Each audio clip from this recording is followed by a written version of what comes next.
θα την ονομάσουμε την πόλη μας Αθήνα. Και να την προστατεύω εγώ. Όχι, θα την ονομάσουμε Ποσειδονία. Όχι, θα την ονομάσουμε Αθήνα. Γιατί εγώ είμαι πιο έξυπνη.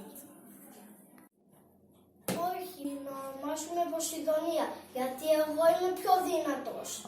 Σταματήστε! Ξέρω τι θα κάνουμε. Θα κάνουμε ένα διαγωνισμό και όποιος φέρει το καλύτερο δώρο, τότε θα πάρει το όνομά του η πόλη. Συμφωνώ.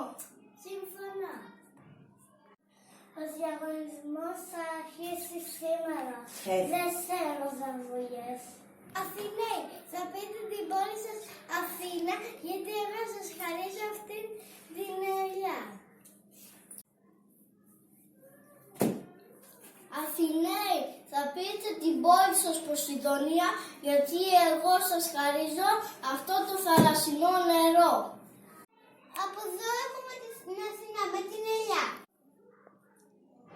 Από εδώ Ποσειδώνας. Με το θαλασσινό νερό. Νερό έχουμε και γύρω μας. Από τις ελιές παίρνουμε το φαγητό, βγάζουμε το λάδι και ανάβουμε τα λιχνάδια. Εγώ λέω να επιλέξουμε την ελιά.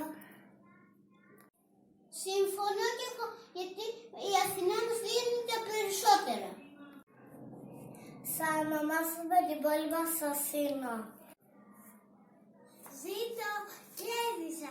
Η πόλη μας θα ονομαστεί Αθήνα.